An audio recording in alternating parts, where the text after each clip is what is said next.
Good evening, Trinidad and Tobago. Welcome to another edition of Saturday Sports on NCBNTT television. It's always a pleasure to be in your company every Saturday night at 8 p.m.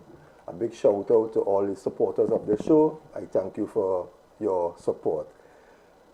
Now, it's not that this is a rugby station. It's just that we had the president of the Trinidad and Tobago Rugby Union last week. And I happened, the guest for tonight is somebody I'm trying to get for how long. This gentleman is so busy. He's all over the world because of his qualifications and his knowledge of the game of rugby. Let me introduce my guest for tonight is Willet Wayne Pantor. It's a pleasure. Thank you to be here. And quickly, if I could just give you a little description of this guy.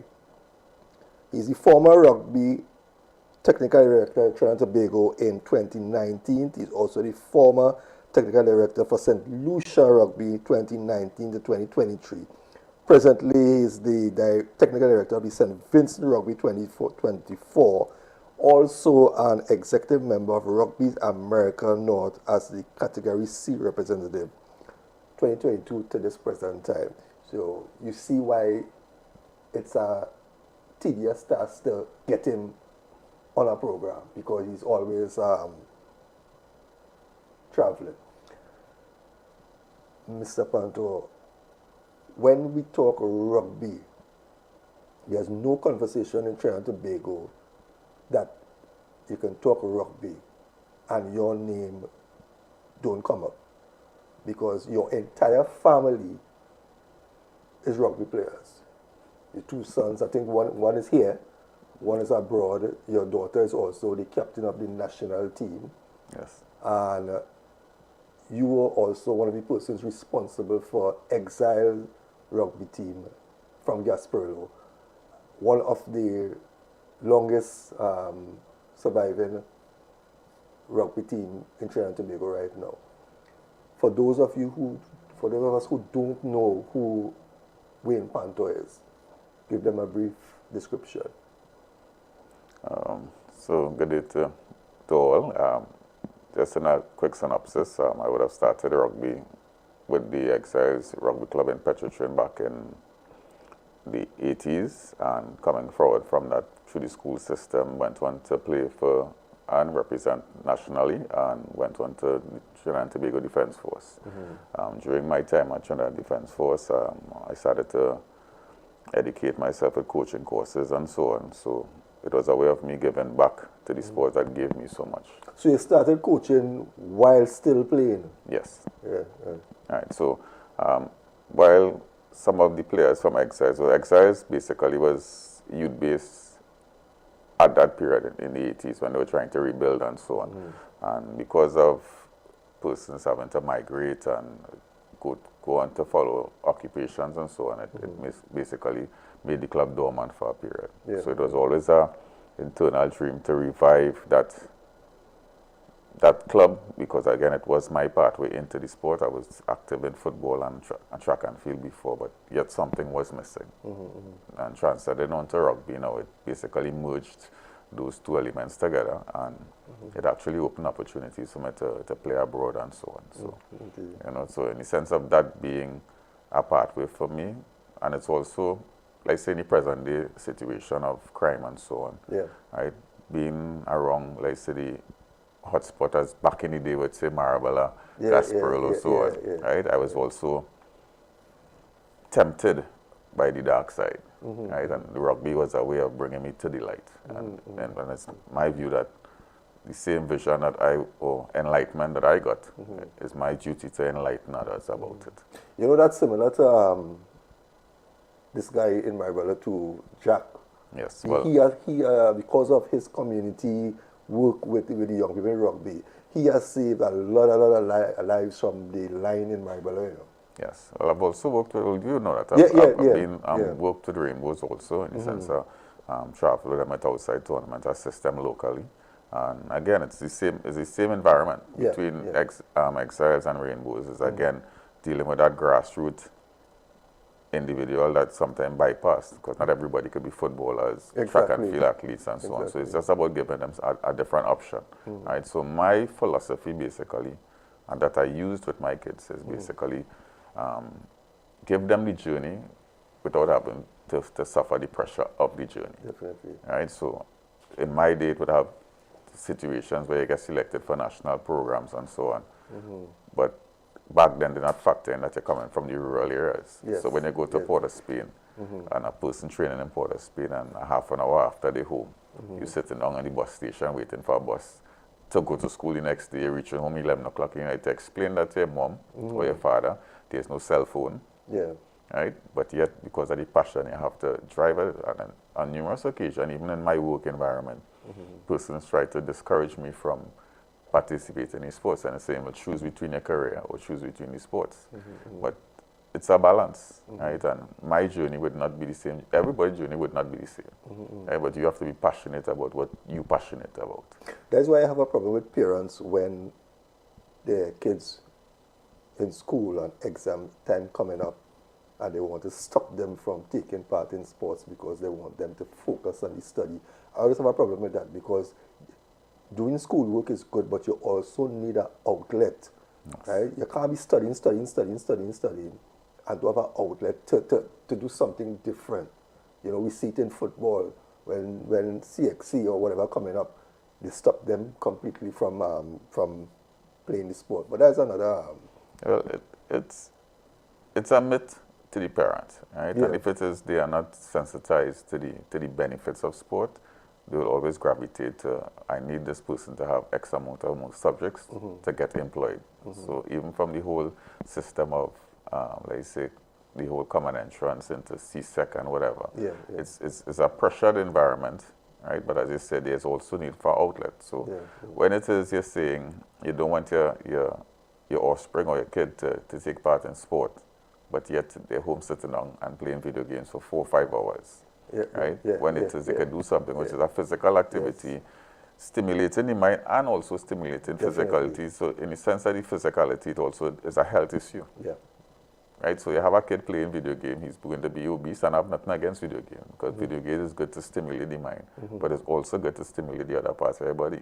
Plus the interaction with other persons, because when I go into a work environment, so let's point in case somebody is staying at home interacting on the social media aspect of life, which is the generation that we are in now, in comparison to somebody who is interacting with persons on a day-to-day basis in a sport environment, right? They tend to merge into group activities. So when they go into tertiary education and they have a group project and whatever, they tend to excel in those environments. So the sports has this benefit, right? And again, being a parent also, I would also give limitation to my kids, because my kids growing up had the avenue of playing multiple sports, and they excelled in the multiple sports. Yeah, because I know Jaron played for Naparima Benedict College. Right? And again, in this environment, he was also into cricket, he was also into basketball. Right? So if it is a factor that you're doing 4 sports for your school, then what time you have for rest, recovery, and education, where that's supposed to be, like, say, the dominant factor in the school system, right? So at the end of the day, I had the parents sit down with him and say, right, choose one. Not really choose one, choose 2, right? And while you're choosing your 2, right, it will balance with your school. If the school work not balancing with the 2, that means you can't control your time management off. So then you may have to go down to 1. Right? And it went through the fact that he was able to balance it 2 and still be able to do his credentials and so on. So, and presently he's on a scholarship in the US for rugby. Right? Right? And in his pathway, let's say from the streets of society, he would have been destined for a football scholarship. Right? Yeah, because that era when he played for NAPS, I did cover a lot of the secondary schools football matches, and he was one of the top players for Naparima in that era. Yeah, and again, as I said, I am as the parent. Yes, I'm a rugby fanatic in the sense I've been in it since I'm a teenager, but I have also given my kids the choice. Right? The only difference with them to the point of other persons is that they're born and grow in it. So when they home seeing me training by myself, right? So I'm an only child one, right? Okay. So my whole So you're accustomed doing everything by yourself? Yes. So in a sense, that if it is I'm training for a position or I'm training for a duty, like say back to the military, right? I want to make sure that I'm the best, or I'm at least 100% capable of performing. Yeah. Right? So they would see me up at night training, they'd see me going down on the field and kicking in the dark, doing all those things. So it was embedded in them to the point that when they playing games in the backyard, they actually playing, one person calling themselves New Zealand, one person calling themselves Australia, and they're playing against each other, right? One person refereeing. So in between that whole thing there, they were actually tuning themselves to an environment that they didn't even know they tuning themselves to, right? Yeah. Right, and they would also see me watching games and reviewing, right, and then going and trying things that I see in the games, and that way, it merged into them. So like when they transcend into playing football, they all played football, and they do track and field. Everything had a part to play in the end goal, into the development, without telling them that this is what I want it to be, you know. And so far it has worked out in the sense of the pathway for them. Presently, my son Leon, he's the coach for Exiles Rugby. He also managed the Youth Commonwealth Games they had in Tobago. He was the manager, and he was actually one of the coaches leading up to the tournament. He also is a certified level 2 coach now. Okay, that's right? good. That's good. My daughter is presently She's still the captain of the national team. Yes, and also for police, she's a member of the police service. She's a member of the police club. She also looking to be certified as a level 2 coach. So in the sense of the pathway, it's there. But I would not say, as I say, I'm not saying go and be a coach. Yeah, right? It may be examples they're seeing from me that is emulating onto them. Right? But in the sense of their pathway also, they could definitely say, if you interview any of them, is that they are thankful for the pathway and the opportunity. And they would always give back, because that's what I always preach at my household. Definitely. You understand? It's not about you, right? And you can't save all, right? But you must be able to be an example and a shining light for others to follow. Right? In the sense of me, in the pathway of technical director, it is usually a foreign-based dominant environment. So most of the times you find unions would look for somebody from New Zealand, Australia, and the Europe side of the world to be the technical director for the Caribbean countries or unions, right? Again, as I said, I would take my time over a period of, like I said, 10 years, certify myself, played outside in those environments in the US and so on. So when you said played outside, you played professionally outside? No, well, semi-professional. Oh, semi, right? In the sense I couldn't take a professional contract because the fact that I'm employed with Defense Force. Okay. Oh, right? yes. So what would have happened, I was also tuned to get a scholarship just as I went into Defense Force, right? And I opted to stay in Defense Force and get the opportunity to go out and play on exchange programs. And so I went out for a period of time. Sometimes I build up my leave. Privilege leave, and I'll travel on that period and basically be hosted by the team, right? And again, while doing that, the sevens format of the game was now kind of basically kicking into the international stage, right? And because of my belt and speed and so on, I was more or less more fine-tuned into that format of the game, right? So with that being said, because the sevens is a faster pace. It's faster pace, and it's more or less evading rather than going into contact. So with that exposure, I started to certify myself into the sevens format of the game, right? And even out there, I ended up as the assistant coach for the team that I was playing for in Maryland called Seven River for the youth program. And it's again, these things keep bleeding out. I didn't know it would have been to this end result, but all those blocks it just built it. And the point that I'm really driving to is that I want to say that I'm an example that Caribbean persons could certify themselves and basically be hired as those higher tier position and not just be players. You know, and that is the whole concept of it. I like to see, I like to mentor national coaches. So in the fact that if coaches call me and they ask me information. Because you can't keep everything for yourself. And it's not about keeping everything yourself. I don't believe that one union is supposed to be dominant in the Caribbean. You want all the unions to rise to each other. So once it is, they could compete at a higher level. Then now they could compete against the USA. The Canada is when they go to a tournament and they bounce of Great Britain, be able to compete. Because they're dealing with a different financial backing one. And it's also challenging to train in our environment. In the sense that we like to stay elite. But we can't function in elite when you have to deal with the social aspect of it. In the sense of nutrition, finances and so on. I know that we have to take a break shortly, but I want to touch a bit about you talk about the unions, right? And you have been to St. Lucia, St. Vincent right now, and I'm sure that you have been to other Caribbean countries. Are the rugby unions in the Caribbean, are they together as one? Yes, I would say that. Before it used to be a little pulling and tugging, because again everything is competitive, but now it reached a stage that it's a work in progress. Okay. Now, when you look back at when you were the technical director for the Trinidad and Tobago Rugby Union, when you look back from then to now, are you satisfied with where rugby is at this present time? I would say yes. Well, it's twofold.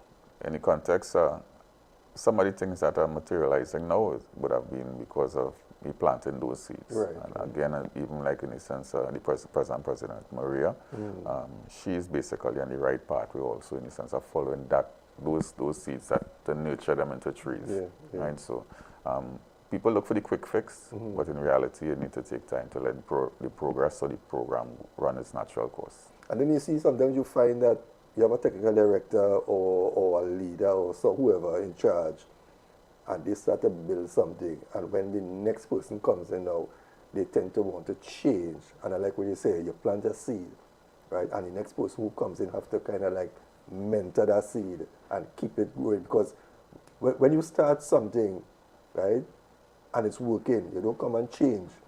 You know, you come and interject whatever you can interject into it, right? Because we need to keep it building and building and building. We need to take a break, but when we come back, I want you to tell me a bit about your work in St. Lucia, because you were there first before you went to St. Vincent, right? So we'll talk a bit about what has been happening in St. Lucia, and where do you see rugby in the Caribbean? I know we know a lot about Trinidad and Tobago, but from a perspective where you have been out there, right? Where is the Caribbean in rugby right now in comparison to Hi, I am Nigel Coutier. Hi, and I'm Jovan Willet.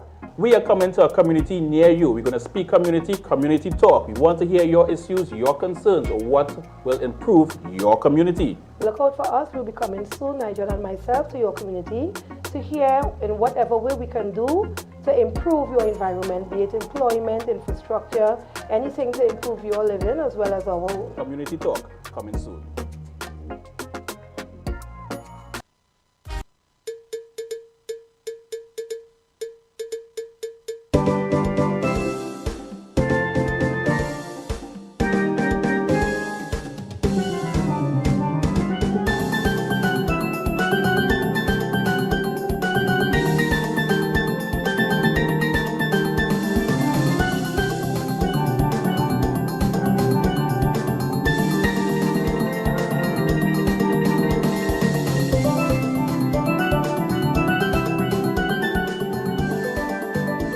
Trinbago Heritage, every Wednesday at 8 p.m. on NCBNTT Television Network.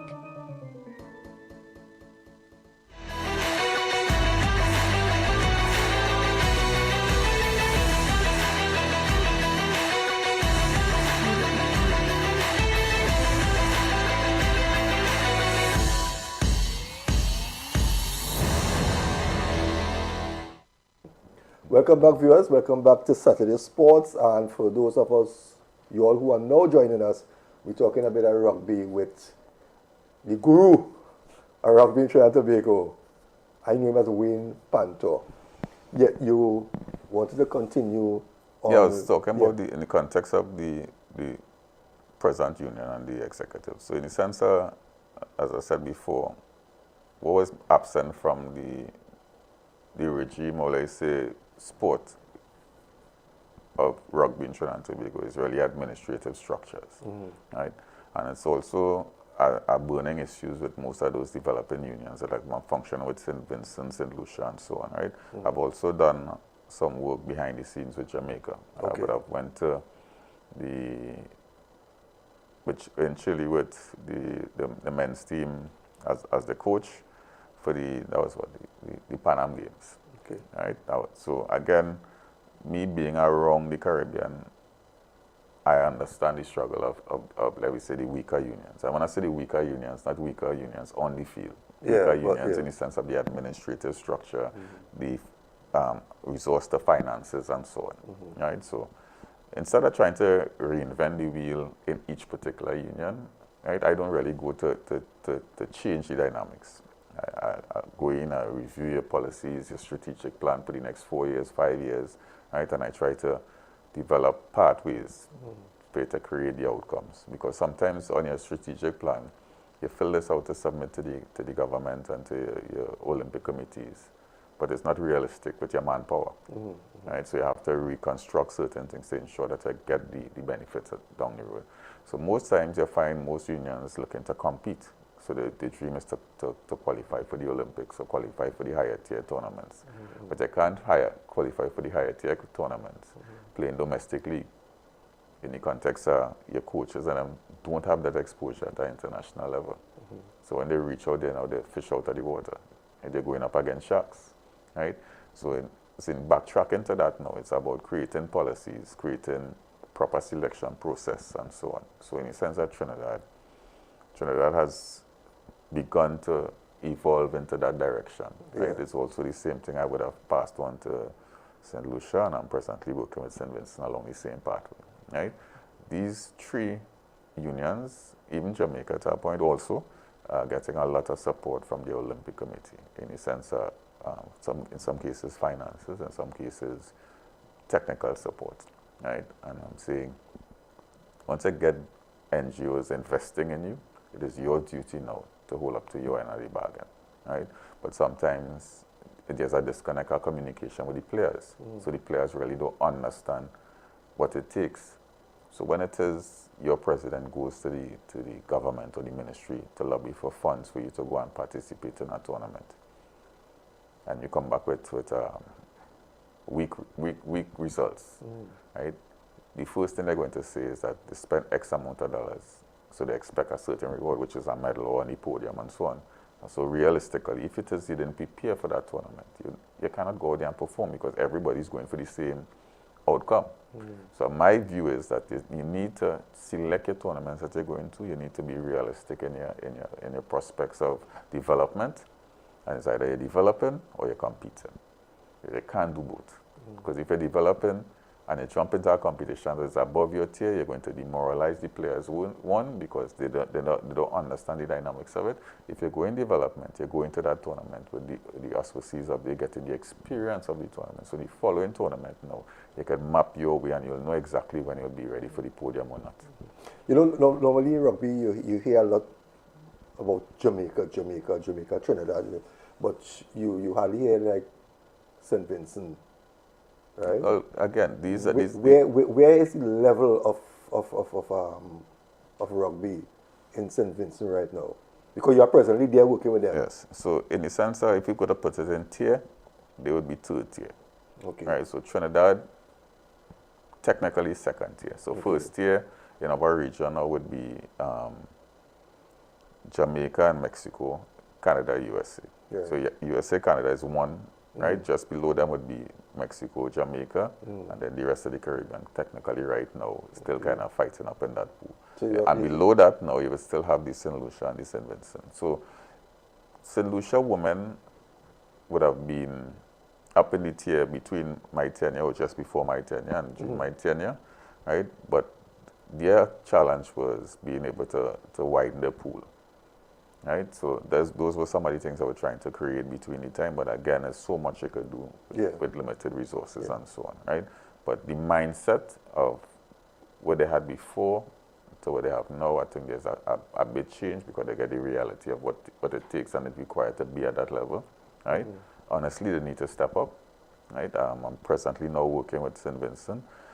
We went to Barbados. The men went to Barbados and played the Caribbean Championship. First qualifier rounds. They got 80-0 from Barbados, right? But the takeaway from that is that 14 of those players were 19 to 20 years. That's the first time they ever played. Okay. 15. So you have something to build on. Yes, but that's what I'm saying. So yes, you're technically stipulated to play this championship in a sense under World Rugby and your criteria and so on, right? So you can go with a senior team and let's say the score end up 40-10, right? So you score 2 tries, but you still lost. In comparison to you carry these youths, right? They get the taste of it, right? And technically I really didn't have much time to work with them before, and it's not an excuse, but it's the mere fact that I have to make sure I vet them in the sense of tackling to make sure they're not in a position to get injured and they could play in the position that they play in. So some of them played for like 10 minutes, some played for 15, some played longer. But again, that is just to basically see where they're at, so I could get a realistic view of where they're at, right? So that present squad of, like I said, that 14 boys will be coming in November to play in the RAN 7 aside tournament, which will be hosting Trinidad, right? And I can guarantee you, they're going to be a different group of element once they put in the work that is required to compete between that time. Realistically, it takes 18 months to prepare for a 7s tournament. If it is you're competing for the podium, I want to synergize, right? Outside of that, you have certain things that thresholds that you could take off to build a competence to be able to compete. So that is the ultimate goal with them right now. Is that, well, I'm excited to see if I can develop that group into something else. And again, it's not even thinking about November. November is really a testing in the development pathway. They have 2025, where it's a qualifier for like Pan Am Games, Casco, and so on. They can aim for that. So when you add that into the equation, that covers the 18 months that I talk about. So again, as I said, development tournaments is what they need to go to build that cashment. In the context of like St. Lucia, for the last 3 years, we had a tournament called the Carnival Sevens, right? That was created also for Caribbean countries to come in, or Caribbean unions to send teams. It could be club teams where players, officials, and so on could come and take part in the tournament and develop their skill sets while they're also enjoying the tourism aspect of St. Lucia. But how big is the sport in St. Vincent right now? In the sense that the rugby is a development sport, both in St. Lucia and St. Vincent, right? The difference with it is that, again, the pool is a lot smaller, right? So they have to find creative ways of introducing persons to play the sport. So in the both islands, I would have introduced it into the school system. So St. Lucia, it started as a pilot project. St. Vincent, they have it into the school system, but they more or less focus in one particular area. Okay. So my approach is that, again, work on the outer regions and then come into the capital rather than work into the capital going out. Right. So presently they would bring in kids to come to their main training ground to train. The flip to that would be is that we would take the coaches out to the communities so that we catch more kids or more youths into the program rather than trying to filter everybody into one.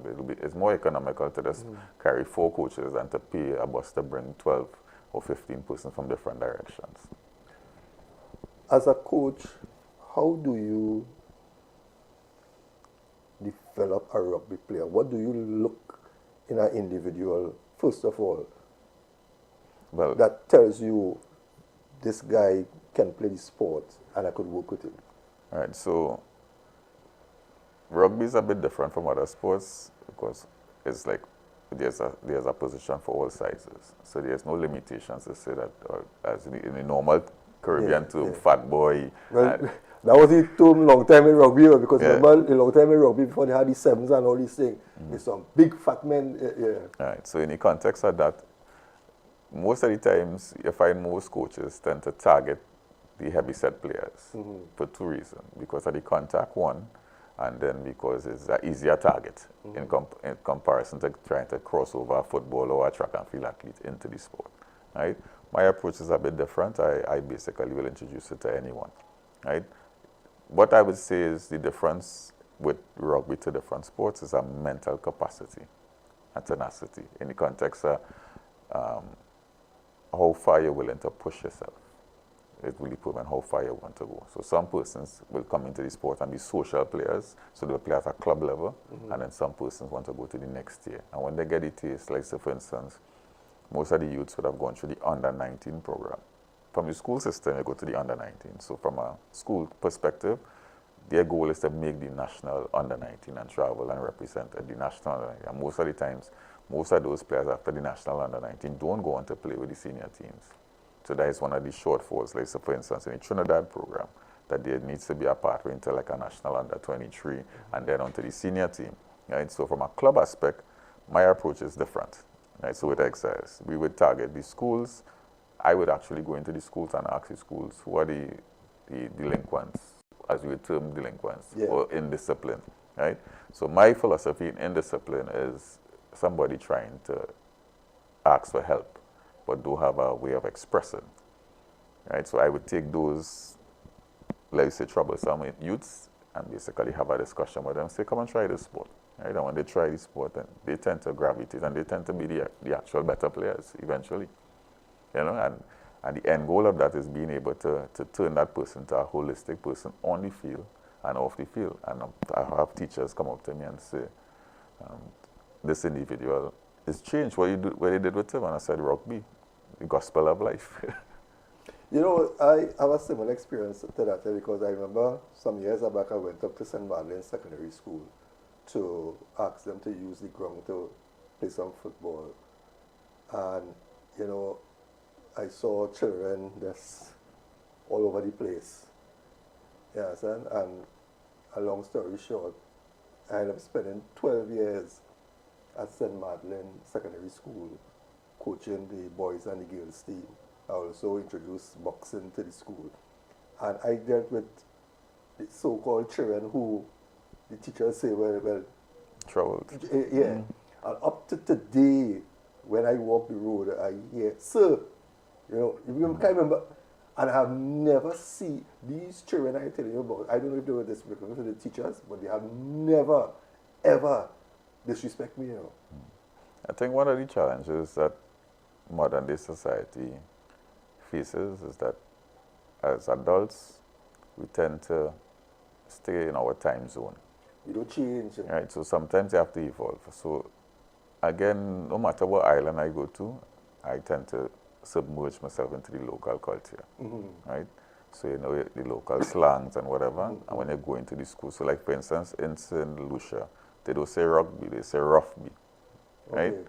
So same thing when I drive in through Castries or I go to the beach, I hear and somebody say, look, the roughby coach, ma, come and meet the roughby coach. To the point that the kids introducing me to the parents seeing me on the road blowing horn and so on. So it creates that whole family environment, right? And it's the same thing sometimes. You want to be in a position that these individuals will come and speak to you on a normal. So it must not only be about the sport, right? Because sometimes we're so driven on the rewards or winning that we tend to cast aside the weaker ones and just focus on a particular group. When in general, as I said, rugby is a sport. It's a holistic environment. It's a social part and there's a physical part in the sense of the game. And in everything that we do, we must be able to create that balance, right? Because you can't have a kid or athlete coming out at a national level and you as the national coach, you're comfortable, you find this fella not performing to his peak and whatever, and you drop him. But when you check it out, he hasn't eaten anything proper since the morning, right? Like say for a kid who is in the under-19 program, may only be eating in the school feeding program. So they have no breakfast.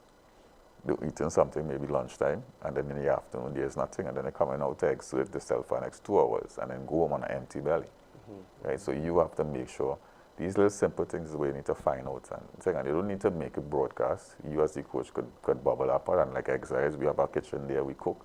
So at least when the kids come on a weekend or whatever, they have something to eat and go on. So it's not about an embarrassment or putting somebody in a spot that you know who have and who don't have. But it's basically, these are the things, you have to take your head out of the cloud and work with those ground things. Once you fix those little elements, all the rest of the things builds into play. I always say a coach is supposed to be a coach, yes, but a mentor, a father, Yes. you know. And when you treat, what you saying there, when you treat your players the way how you are talking there, they will go the extra mile for you. You understand? And that is where you get the benefit. You understand? Because far too long, as you were saying earlier too, coaches only focus on winning. And if you can't toe the line, they drop you.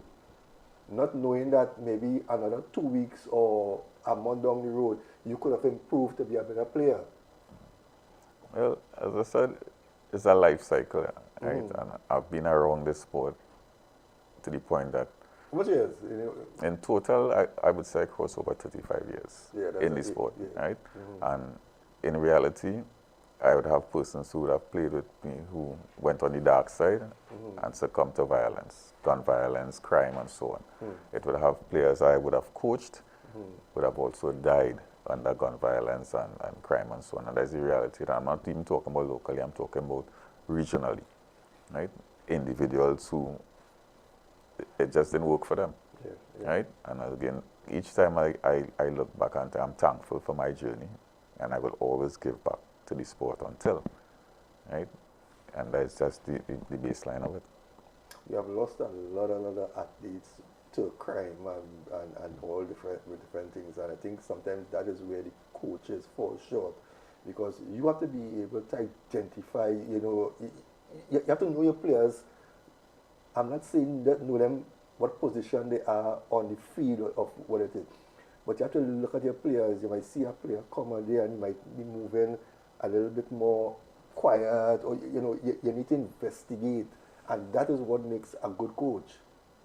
Because as I said, young people today have a lot of issues. They have a lot of problems. Some, as you say, some of them only eating a box lunch. When they finish training, they don't know where they're going to get that next meal. That next meal, right? So now you have to dip in your pocket and offer them something. But anyway, we need to take another break. When we come back, I want to talk to you about your most cherished moments in the game of the sport of rugby. You guys will be right back after this short break.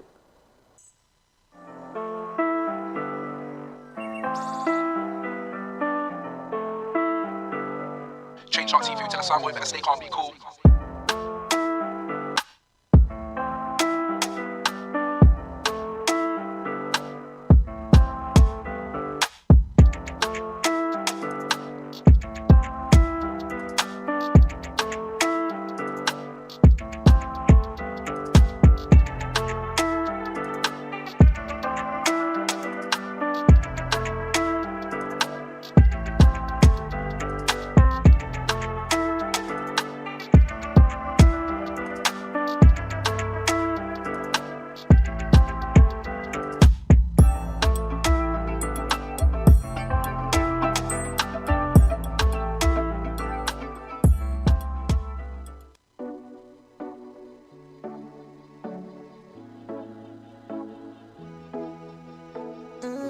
Hi, I am Nigel.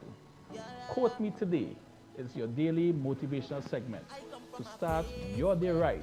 Join me Monday to Friday, 9 a.m. right here on NCBN. Remember, wake up with a smile. Today is your day.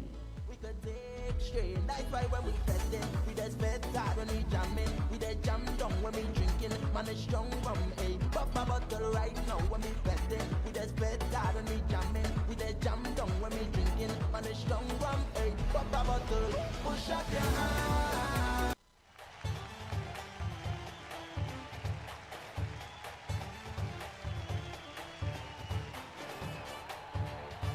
I'm Steve David, and I'm your host.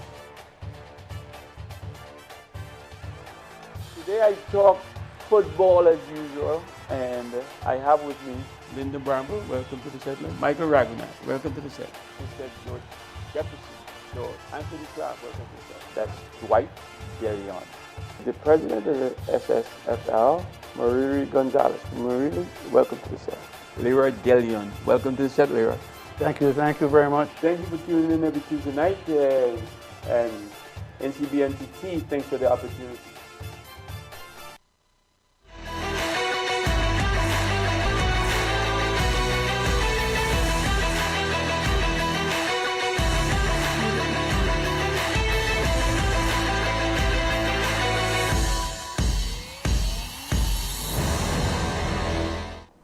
Welcome back, viewers. Welcome back to Saturday Sports. Wayne, I know that throughout the 30 plus years in the sport, you know, you had your challenges, you had your ups, you had your downs, you had the moments of your own glory, where you know, things that when you sit back now in your quiet moments, you know, and you reflect, you put a smile on your face. Let's talk a bit about your career, you know, the ups, the downs, the happy moments, the sad moments. To be But honest, I guess I'm military man, they go, no sad moments. well, they don't, yeah, always have sad moments. Some people die along the way. Right? To be honest, I don't really have any particular moment to myself to say that this is the golden moment in my rugby career. Yeah. Right? In the sense that between that time, I would have had numerous shine at the light then, if you understand what I'm saying, right? So, like one in particular, I would have assisted the team I was with out in the US to qualify for the MAFU Sevens finals. That would have been like the national tournament where all the teams, top teams in America come together. And we went to that 3 years consecutively. Right? Talking about that also, I'm also part of a group called Roots Rugby in the US, where it is we have players of let's say African descent or diversities joining together to compete in fixtures of sevens in the US, and they also participate in regional tournaments. There's another group called Misfits formed from Canada, also along the same lines. Last year I was able to create a platform for Caribbean females to participate in tournaments in the region called the Caribbean Queens. Right, so we had players. That's of current players? Yes, yes. So we have players from Trinidad, St. Lucia, St. Vincent, Barbados. They went to Grenada Sevens and they placed third first year, and basically. Oh, it's something like a West Indies? Well, it's actually like a female West Indies. Right. Okay. But again, it's being able to give them the opportunity to showcase their talents against the world. So again, in some instances, it's very hard for unions to have funding outside of the regional RAN tournaments. So as I spoke about the Carnival Sevens, the Grenada tournaments, these are tournaments in the region where they could participate, but they may not be able to go as a union, but they can join together as a team and go forward. The hopes for Caribbean Queens is to go to back to Grenada again this year. There's a tournament that's been held in December. And from that, maybe go on to Tropical Sevens as a tournament in the US, and New York Seven also in the US next year. You know, you talk about this new initiative here. You know, and it just, as I talk about West Indies, I was saying that can the Caribbean reach the point of a Rugby World Cup? Yes, most definitely. Presently, the two top tier teams in the region kind of knocking on that door would be Mexico and Jamaica. So Jamaica, from a standpoint, has a catchment of UK-based players that they could basically tap into. And again, because of that diversity, when coming back to the regional tournaments, they are able to tap into those players to make a kind of stronger team to participate in comparison to teams that only have locally bred players, right? So some unions would be up in arms against that approach, but in reality, if it is you want to compete at the world stage, you have to have world stage athletes, right? So it's a twofold. Once those athletes come back and play into your system, your players get the opportunity to play alongside them. Then they can measure up themselves in the sense of what is required fitness-wise, physically, and so on. So Mexico also has, because of the numbers, have a diverse system in place, and they also get to compete in Canada and the US and so on. So it's all about you understanding what is your dynamics of your team, and then after create that platform to suit. Right? Trinidad, in my opinion, would have been the powerhouse of the Caribbean still, if it is along the way we had policies in place to ensure that for growth. So we were just comfortable on top of the hill, but was not focusing on the other person's climbing up the hill. And so after the hill is the sky. And if you don't have a rocket ship to go up in the sky, you don't have a plane, all you're going to need is a parachute on the way down. Right? Hopefully, if you have a parachute or you crash and burn. Or you crash. Yeah, and it's the same thing. Guyana would have been the top sevens country or union in the region for 10 years straight, right? But they had no succession plan in infusing youths into the program. So they crashed, right? So now they're in the rebuilding stage. And a lot of the other islands are in the rebuilding stage. But in the sense that Trinidad basically has a large catchment of youth players presently, male and female. And is, in my opinion, one of the most robust development program in the region. So in the sense that the women game in particular, right, we have our coach, Richard Staglon. He's doing excellent work with that program. Right? But again, if he doesn't have the administrative assistance to bind into the program, it's also going to crash and burn. Right? Because one of the things happening in most regions in the Caribbean, in the sense of sports, that leads to the detriment, is that they have one figurehead that everything revolves around. So if you move that figurehead, it tends to deflate. Right? So like say for instance, St. Vincent would have one particular person that is the rugby person. Everything builds around him. Vice versa in Lucia, Jamaica. So God forbid something happened to that person. Yes, it's a whole rebuilding process. And that is what I'm saying. You have to go the part where creating policies, putting things in black and white. So somebody could read, right, follow, and again, they don't have to follow it to the T, but they have a template to work with. To work with, right? As I said, most of the times when it is, you have one person as the president, and that person is removed and replaced with somebody else. The person goes in with their new ideas. Nothing wrong with new ideas, right? But you don't need to fix things that are already fixed. You need to improve on it, and the only way you can improve on it is have honest evaluation of your systems or whatever, and what works, what doesn't work, and then you tweak it. And my thing is, your resource must always be first. Right? So the only two things that is important in a team is the players and the coach. Everything else is things that you could build around. But you need to have players, you need to have their player welfare in the sense of medical in place, nutrition and so on. The coaches must be either burst in the sense of a stipend or something put in place to cover them in the sense of transportation.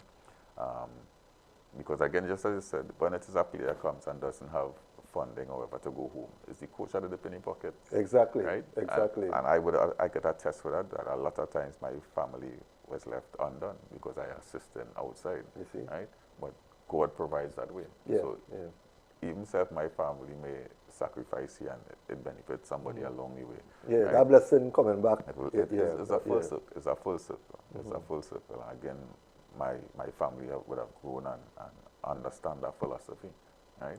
Even like with my son out in the US, when he comes back, something he brings down kits and boots and so on and give to younger players coming up. So they see him as almost like a mentor, a light, or something to aim for, right? I would also and just casting off a little bit, I would have assist other persons from other islands in the sense of scholarships and so on, right? And again, that's what it's about. I have moved away from, yes, I'm a Trinidadian, but in the sense of the sport, I don't look at it myself as a Caribbean one. Yes, I'm more sees as a Caribbean, West Indies thing, being able to help everybody grow together. Yeah. And then afterwards, the end result, once you meet on the field, well, whatever. But I've reached the point, the scores don't affect me, right? It's the learning lessons of the players, right? They put it all out there, right? Win, loss, or draw, we could have a conversation about it. But if you don't prepare for it, I'm going to be blunt and honest and tell you, well, yo, hold your head up. Right? Again, that is the military aspect. Right? If you didn't prepare for it, prepare to fail. Right? Prepare to fail. If you ain't save it, how are you going to be rich? True. Right? True. How are you going to be rich? Yeah. Right? Yeah. You could know you could like all the nice things, right? But if you can't afford it, you can't afford it. You never prepare. You never prepare for it. And that is the bottom line of life. In the sense of the Caribbean, I'm excited to see, and I hope I'm alive to see that our team qualified for the Olympics. Right? That is one of my underlying goals and aspirations, and that is the reason why I'm passionate with assisting the Jamaica and so on, and even Trinidad and wherever to get to that point. Right? And it's not about the pat on the back or the fame, it's about the understanding of the journey. Right? Even casting back to the award that I got, reference the Titan Award, right? I would say when I got the call and said I was nominated for the post, I honestly didn't feel that I deserve it, right? But in the sense, a person's talking to me on his side and say, well, you know, you did this, you did that, and whatever, and then I say, well, Yes, because sometimes you're so taken up in the job that you're not looking to see the achievements that yeah. And again, myself, Rudolph Jack, and another rugby guy, Fuan Ross, we were the true recipients, right? Those individuals, I met them as kids in the sport. To see that I'm sitting on with them and getting an award too. Like, so, for instance, me and Mr. Jack would have had our clashes every so often. Who have followed for Jack? No, I know, but I'm saying in the context, Yeah, I understand where his headspace was with the sports. And sometimes the sacrifice you make, some persons take it for granted. Yeah. Right? And it's good to see that we could get the flowers, as you say, while you're alive. Yes. Right? And not when you're dead and people come in to throw flowers on you while you're going down in the hole. It's good to see that persons appreciate these things. No, I could say that it have a lot of persons that I show appreciation to through sports, through my military career, and even going out and playing with outside and so on. Persons would have mentored me along the way without even mentoring me. And when it is we sit back now and have those kind of adult conversations, right? In some cases, I have to apologize for certain things, in the sense of my way of delivery or whatever, right? In the sense of what it is I focus on was my mind space to what the person was trying to show me. It wasn't seeing it at the time. But now that I've reached to the point, and as you say, I won't say guru, but understanding of what it takes, right? Sometimes if I pass an information on to somebody now, I wouldn't give them the full story. I would give them part because I want them to go and do the research. And if they're doing the research, then I give them the next part. But when I dump information on persons, right, in the present state, they tend to really skim it through and leave the real ingredients. So some things you have to go through that journey for yourself. You know, but with the experience and the years of, you know, all that you have learned under your belt, would you say, what is the final goal for Wayne Pantor? What would you, at the end of it all, what would you like people to remember you for? Well, on a social media platform, I like to put this myth. And I actually saw it on a T-shirt. Well, two things, and it stuck with me. So the first one is the man, the myth, the legend. Right? So the man is me. Right? So persons would see me on the road and see my face, they like to see my face always screw. Right? But that is the disposition of my growing up and my work environment. Right? Nobody wants to see a soldier smiling like a clown. Right? At the end of the day. But that doesn't make me the man. Right. So once I get past that element, right, we go to the myth now. So the myth is he's a fool, he's an idiot, whatever. And I get to the legend. The legend is the part that is I have walked the walk. Yes. So I can tell you everything. Yeah. I could tell you about the bad side, I could tell you about the good side, I could tell you about school, I could tell you about army, in the sense of discipline, the work, and I could tell you about rugby at a national level, international, coaching, and everything. So I said all the elements and administrative, so all the elements leading up to that. Of course, all those at a different chapter in my life. So at the end of the day, my memoir would be different from yours. But if it is you follow certain parts or certain elements of the memoir, it could enhance you as an individual. And that is the approach. Right? And my kids is one of the elements of my journey. When I see they excel in their environment, that is one of, as we say, like I say, one of my good points. To me, that is my good point. Because the sacrifice I made make them what they are today. Right? It's hopefully that they could also do that to other persons and, and do that same change. Well, you're planting the seed, so You see, once you plant the seed, if you ain't plant something, it come like the same thing you're saying, if you ain't save money, how you buy nice things? Right? And that's it basically. But in the sense of me, my ultimate goal from the rugby aspect is to see our region qualify for that higher tier. And you believe that can happen? It can happen. It can happen. Right? It can happen. It's not unrealistic, right? But it's not a cool running stream. What do we have to do to get it to get there? Now before that, other episodes. What in general? In a nutshell, is really, as I said, create your strategic plan, right? Go and do the research, right? Because if you check in familiar countries like Samoa, Fiji, and wherever, it's the same dynamics, right? So once you do the research and you put the qualified persons in the right position that they're supposed to be in, you get the right athlete, and you get the athlete into the right mindset, the goal is there. Right? Anytime you try to short change between that, so let's say I'll give you an example of a short change. You may have a squad training right through, and then after you bring in 4 international players into it. You have to factor in that the international players train in an international elite environment. So when they come into an environment that is grassroots now, and the grassroots players don't step up to them, or they don't step down to the grassroots players, there's a gap. Right? And that in itself is the thing. I ain't going to call the name of the sport, but if I have a sport, we see that regular. Yeah. Yes, but the sport that you're talking about, right, have a different financial bag to deal with. Yeah. Right? So in essence, they are also measured under different rules. So their measurement is on output and not input. Right. Right? So from the coach aspect, is if it is he don't perform or he don't win, right, 3 games down the road, he out. Yeah. In comparison to, like say, rugby or like say hockey, it's a voluntary aspect of the coaches. So they're under less pressure. So they technically have the room now to flex and move around the blocks to get the right synergy and right mix. And as I say, moving around those blocks take time. Sometimes you might do it once and get it right. And they say that team qualify for the World Cup. When they reach the World Cup, they can't beat anybody. Right? So it's, again, as I say, it's a science, right? And to talk about that, we got to go through. Like, wait till make a couple more trips and you come back in the country, I'll call you for that. But we just have about a few minutes remaining in the program. Any closing comments? Well, to the rugby community is that be proud of the simple achievements, right? The simple achievement leads to bigger achievements. And for other persons who want to try something new, and I'm saying sports-wise or not, try the sport. It don't necessarily have to be a player. It could come into the administrative role. There's a lot of opportunities out there for sports, right? And again, as I say, I'm a living example of it. Right? Do not limit yourself to the box that you're in.